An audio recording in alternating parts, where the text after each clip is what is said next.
Hi everyone. आज यार data structures की इस वीडियो के अंदर हम पढ़ने वाले हैं ट्री डेटा स्ट्रक्चर के बारे में। एंड ट्रूजेस में मैंने इससे पहले के सारे वीडियो लेक्चर आप लोग को प्रोवाइड करवा दिए हैं, जिसके अंदर हमने stack, array, Q, link list ये सब देख लिया, जो कि एक लीनियर फैशन में डेटा स्टोर कर रहा था। ठीक है, हमने स्टैक देख लिया, क्यू देख लिया, लिंक लिस्ट भी देख ली और एरेज भी देख लिए। ठीक है, आज हम जो बात करने वाले हैं वो नॉन लीनियर डेटा स्ट्रक्चर में जो पहला डेटा स्ट्रक्चर जिसका नाम है ट्री डेटा स्ट्रक्चर, उसको देखने वाले हैं। अब इसका जो डायग्राम है वो उससे थोड़ा सा समझते हैं कि कैसे क्या डेटा स्टोर होने वाला है। ठीक है, तो ये डायग्राम है ट्री डेटा स्ट्रक्चर का। इससे पहले यार हमने जो डेटा स्ट्रक्चर्स पढ़े थे, फॉर एग्जांपल एरे पढ़ा था एंड हमने स्टैक पढ़ा था, लिंक लिस्ट पढ़ा था। उसमें जो डेटा था वो कुछ इस तरीके से था। ठीक है, लिंक लिस्ट में जो डेटा था वो इधर कहीं था और इन दोनों के बीच में कनेक्शन इस्टेब्लिश हो रहा था, तो लिंक लिस्ट क्रिएट हो रही थी। बट ट्री जो है वो complete non linear data structure है। मतलब कि यार इसमें जो डेटा है वो लीनियर फैशन में नहीं, मतलब इसके बाद नहीं जाएगा, वो कहीं भी रैंडमाइज के तरीके से चला जाएगा। मतलब वो नॉन लीनियर डेटा स्ट्रक्चर को फॉलो कर रहा है। इस तरीके से अपन ने समझ लिया था स्टार्टिंग के डेटा स्ट्रक्चर के वीडियो के अंदर। क्लियर है बात। अब ट्री डेटा स्ट्रक्चर्स में कुछ चीज़ें हैं जो कि आपको पता होनी चाहिए, एंड ट्री डेटा स्ट्रक्चर की डेफिनेशन भी समझेंगे। बट अभी ट्री के अंदर सबसे पहले क्या होती है, इन सबको क्या कहते हैं, ये जो है 1 2 3 4 ये सब क्या है, एक नोड है। नोड के अंदर क्या होगा, डेटा होगा। जैसे लिंक लिस्ट के अंदर नोड के अंदर क्या हो रहा था, डेटा हो रहा था और एक नेक्स्ट नामक पॉइंटर हो रहा था। ठीक है, सो ट्री के अंदर भी होगा, डेटा होगा और इस जो पॉइंटर होगा वो किसको पॉइंट कर रहा है भैया, इस वाली नोड को। ठीक है, ऐसे ही इसका साइड वाला पॉइंटर किसको पॉइंट कर रहा है, इस वाली नोड को। क्लियर है बात।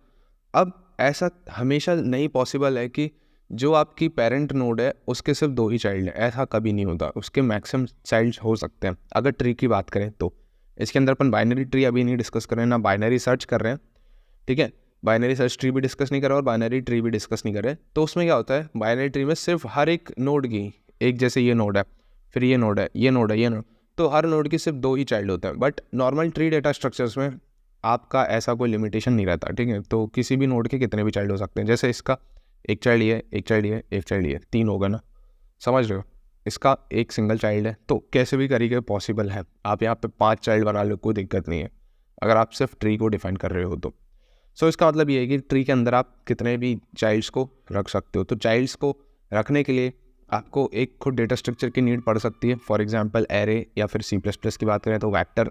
ठीक है, तो जो कि आपके मल्टीपल चाइल्ड्स को स्टोर कर सकता है। तो थोड़ा कॉम्प्लेक्स है डेटा स्ट्रक्चर, क्योंकि इसका कोड करना थोड़ा ज़्यादा कॉम्प्लेक्स पड़ता है। बट एट द एंड अगर आप लोग ट्री डेटा स्ट्रक्चर सीख जाते हो तो आपको पता चलेगा कि इसका कोड बहुत ज़्यादा आसान है। जैसे हाइट वाइट निकालना, इसके अंदर थोड़े मोड़े जो आपके यहाँ पे कह सकते हैं ट्राइवर्सल के, ठीक है, in order, pre order, post order, traversal, ये बहुत ज़्यादा आसान हो जाता है। ठीक है, वो अपन आगे चल के सीखेंगे कैसे क्या निकालते हैं। बट अभी जो आपको सीखना है ट्री डेटा स्ट्रक्चर के अंदर वो क्या भैया, ये सब क्या है, नोड्स हैं। जैसे गोला बनाया ना, ये सब सर्कल्स, ये सब क्या कहते हैं, इसको नोड कहते हैं ट्री के अंदर।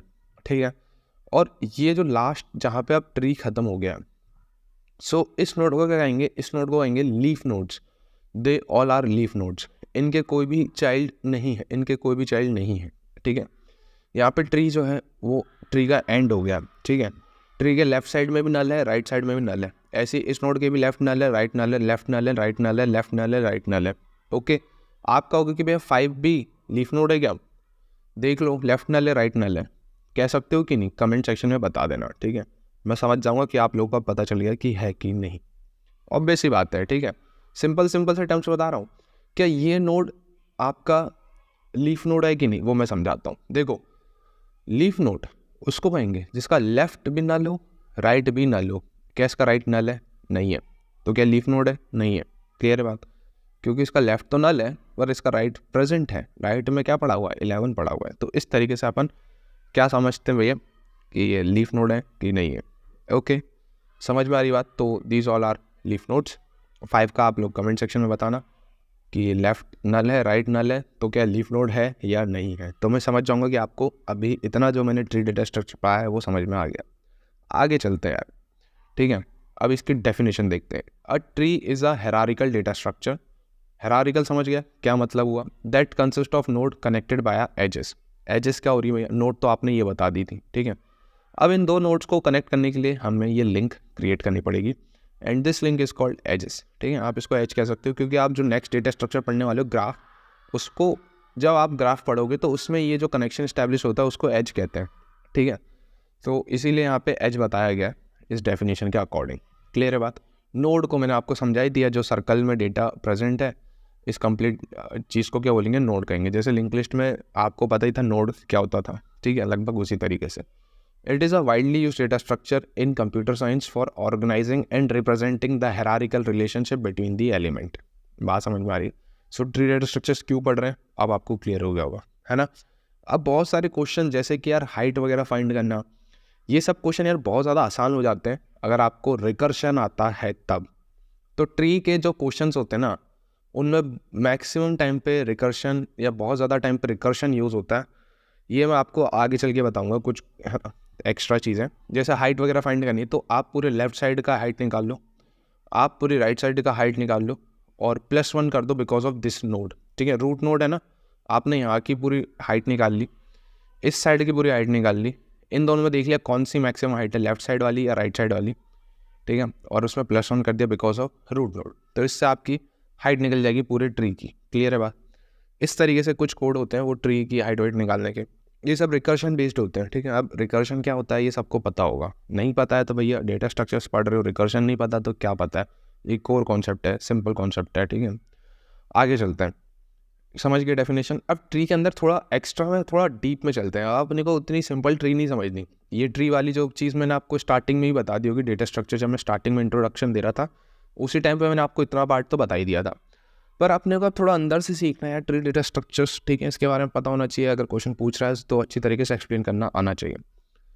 सो ट्री डेटा स्ट्रक्चर्स के अंदर आपको सबसे पहले हाइट क्या होती है ट्री की तो वो पता होनी चाहिए। जैसे कि यार ये लेवल 0 है ना, इधर सिंगल नोड है जिसको कहेंगे रूट नोड। रूट नोड आपकी सबसे टॉप लेवल नोड होती है, उसको कहते हैं रूट नोड। उसके बाद लेवल 1 में जितनी नोड्स हैं, फिर लेवल 2 की, फिर लेवल 3 की, लेवल 4 की। अब ये जो लेवल दिख रहे हो इस हिसाब से आप हाइट बता सकते हो कि ट्री की हाइट कितनी है, इतनी है। काउंट कर लो, 1 2 3 4 5, 5 ट्री की हाइट है। ट्री की हाइट कैसे निकाल सकते हो, लेफ्ट वाला पार्ट कॉमा राइट वाला पार्ट का, इन दोनों में से जो भी मैक्सिमम होगा। जैसे इधर दोनों 4 4 हैं, ठीक है, क्योंकि ये हाइट 1 2 3 4 है, 1 2 3 4 है इसकी भी। ठीक है, तो इस साइड से 4 आ रही है, इस साइड से भी 4 आ रही है, इन दोनों का मैक्सिमम तो 4 ही होगा, है ना। 4 4 दोनों तरफ से आ रहा है तो मैक्सिमम क्या लोगे, 4 लोगे, +1 because of the root node. इस तरीके से भी करोगे तो हाइट 5 ही आएगी। तो पूरा इस ट्री की हाइट क्या है, 5 है, तो आप हाइट बता सकते हो। अब बात है कि ये हम समझ गए कि यार ये क्या है, रूट नोड है। अब ये जो डेटा है जैसे ABCDEFGH ये सब डेटा है, दिस डेटा इज कॉल्ड की या फिर वैल्यू। ठीक है, जो कि लिंक लिस्ट में थी ना, उसको अपन क्या कहते थे, डेटा कहते थे, वैल्यू कहते थे या की कहते थे। तो सेम ये जो A है सिर्फ A की बात हो रही है, पूरे रूट की बात नहीं हो रही है। ठीक है, समझ गए। और ये कनेक्शन जो आ रहा है बीच में उसको कहेंगे एजेस। ठीक है, A से C कनेक्ट हो रही है, so this is your edge, this is your another edge, another edge, another edge. ये जो डैश डैश दिख रहे हैं जिससे लिंक हो रही हैं इसको क्या कहेंगे, एज कहेंगे। लीफ नोड बता दी, लास्ट नोड लीफ नोड होगी। ठीक है, लास्ट वाली। क्लियर है बात।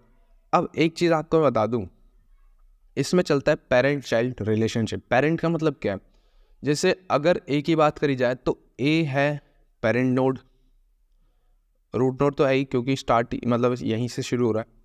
तो अगर ए को मैं पेरेंट बोलूँ तो उसका चाइल्ड क्या होगा, बी होगा, सी होगा, मतलब ये दोनों उसके चाइल्ड ही होगा ना। जैसे कि अगर मैं बात करूँ ये आपके पिताजी हैं फॉर एग्जांपल, तो आप एक तो आप हो गए और आपकी बहन या भाई जो भी है, डॉटर या फिर समझ रहे हो, जो आपके पिताजी की डॉटर लगेंगी वो ये होंगी, जो आपके पिताजी के सन लगेंगे वो ये होंगे, मतलब आप होंगे या तो फिर आपकी बहन होगी, आपके कजन्स भाई होंगे, कुछ भी होंगे।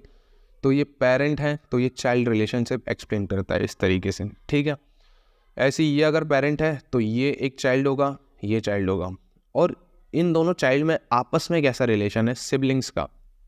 कजन्स में जैसे बी और सी आपस में भाई बहन है या भाई भाई है, तो ये क्या है, आपस में सिबलिंग्स हैं। सिबलिंग समझते हो ना, वही चीज़ है। क्लियर है। अगर ये पेरेंट है तो ये उसके चाइल्ड्स हो गए, और ये दोनों आपस में रिलेशन है सिबलिंग का। अगर ये पेरेंट है तो उसका चाइल्ड ये पड़ा हुआ है, इसका कोई राइट साइड में कोई चाइल्ड नहीं है, सिंगल एक चाइल्ड है। ठीक है, अगर ये पेरेंट है तो उसका चाइल्ड ये है। तो इस तरीके से आप लोग समझा सकते हो। अब आप लोग लीफ नोड का एक डेफिनेशन क्या बोलोगे, leaf nodes are those node जिसका कोई भी चाइल्ड नहीं है, जिसका कोई भी चाइल्ड नहीं है। बात क्लियर है, 2 बार इसीलिए रिपीट कर रहा हूँ क्योंकि यहाँ से अपन ने समझ लिया कि for example if any node is your leaf node, उसका कोई भी चाइल्ड एग्जिस्ट नहीं करेगा, मतलब उसका लेफ्ट में भी नल है, राइट में भी नल है, तो this is your leaf node. इस तरीके से लीफ नोड को आप एक्सप्लेन करोगे। पेरेंट नोड क्या है, जिसका लेफ्ट साइड है ना और राइट चाइल्ड ये सब है। क्लियर है। सिबलिंग को क्या कहते हैं, आपस में दोनों सेम लेवल पे, जैसे लेवल 2 में कौन कौन है, डी और ई है ना, उसका एक सिंगल पेरेंट है, तो ये दोनों आपस में सिबलिंग को है। ठीक है, क्या होना चाहिए, सेम लेवल होना चाहिए तभी। अब एक टर्म है सब ट्री। सब ट्री मतलब ये कंप्लीट पूरा एक होल ट्री है। ठीक है, ये पूरा होल ट्री है, मेरा एरो देखना, ये पूरा होल ट्री है। इसका एक छोटा पार्ट, जैसे मान लो ये वाला part, this is your right sub tree, ये वाला पार्ट ये लेफ्ट सब ट्री। अब इतना बड़ा पार्ट भी ना लो, छोटा पार्ट देख लो, तो ये भी तुम्हारा सब ट्री ही कहलाएगा। क्लियर है बात। सब ट्री मतलब छोटा ट्री। इन शॉर्ट वे में यही बता दूँ, इसको अगर पूरा यहाँ से लेके यहाँ तक की बात करी जाए, सिर्फ इतना लेफ्ट साइड का, तो ये क्या होगा, ये रूट है, ये पूरा उसका लेफ्ट पार्ट है, तो this is your left sub tree, this is your right sub tree. ठीक है, सब ट्री जैसे छोटे भी हो सकते हैं, जैसे कि डायग्राम में दिख रहा है।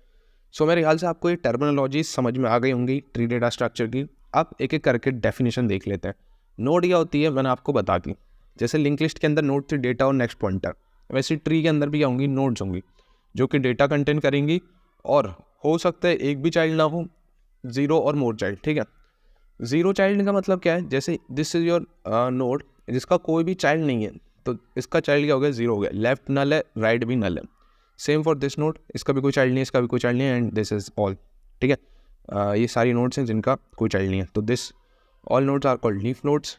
और नोड की अगर डेफिनेशन कर बता दी जाए तो नोड उसको कहेंगे जिसका कोई भी चाइल्ड ना हो, 0 और मोर चाइल्ड्स। ठीक है, मोर चाइल्ड्स की बात करें, जैसे ये नोड है, इसकी ये 2 चाइल्ड्स हैं, जैसे ये नोड है तो इसकी 2 चाइल्ड्स हैं, फिर इनके ये सब चाइल्ड्स कह सकते हो। ठीक है, क्लियर है बात। तो ये रिलेशन आपको बताना। रूट नोड क्या होती है, जो टॉपेस्ट नोड होती है ना उसको कहेंगे रूट नोड, जैसे कि भैया ये वाली नोड है रूट नोड। क्लियर हो गया डायग्राम से। उसके बाद पेरेंट नोड मैंने आपको बता दिया, a node in a tree that has 1 or more child node is called parent node. ठीक है, जैसे कि ये आपकी पेरेंट नोड हो गई, तो ये क्या कहलाएगी, पेरेंट नोड कहलाएगी। ओके, क्लियर है बात। तो ये सब क्या हो गए, इसके चाइल्ड्स हो गए, है ना। फिर चाइल्ड नोड आपको मैंने समझा दिया। सिबलिंग्स मैंने बता दिया, जैसे कि यार ये दोनों सेम लेवल पे होने चाहिए और इसका एक पेरेंट होना चाहिए, तो sibling node that share the same parent are called sibling. ठीक है, समझ गया। फिर उसके बाद लीफ नोड मैंने आपको ये बता दी, तो डेफिनेशन रीड करो। सब ट्री बता दिया, हाइट बता दिया। बाइनरी ट्री क्या होता है, बाइनरी ट्री एक ऐसा ट्री है, बाइनरी का मतलब होता है 2।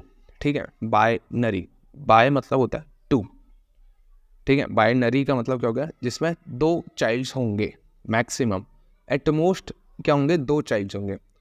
0 चाइल्ड भी हो सकते हैं, 1 भी हो सकते हैं, बट मैक्सिमम 2 ही होंगे, उनको कहेंगे बाइनरी ट्री।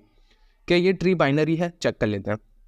तो ये रूट नोड हो गए, इसके चाइल्ड देखो 2 हैं। ठीक है, यहाँ तक कह सकते हैं अभी बाइनरी प्रेजेंट है।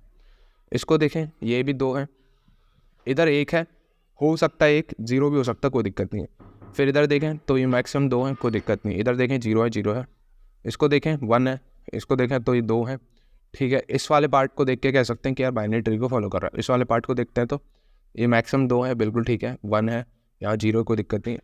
तो ये पूरा कंप्लीट ट्री क्या है, बाइनरी ट्री है, क्योंकि इसके सारे हर एक नोड का क्या है, सिर्फ 2 ही चाइल्ड हैं। मैक्सिमम 2 चाइल्ड होने चाहिए, मैक्सिमम एटमोस्ट मतलब होता है मैक्सिमम 2 चाइल्ड। 0 चाइल्ड भी हो सकते हैं, 1 चाइल्ड भी हो सकता है, और 2 के ऊपर नहीं होना चाहिए। एटमोस्ट 2 चाइल्ड का मतलब ये, तो इसको कहेंगे बाइनरी ट्री। ठीक है, तो मैं समझा चुका हूँ ये सारे आपको टर्मिनोलॉजीज, एंड मैं होप कर रहा हूँ कि ये ट्री डेटा स्ट्रक्चर वाली वीडियो आपको क्लियर हो गई होगी। तो मिलते हैं नेक्स्ट वीडियो के साथ यार, बाय।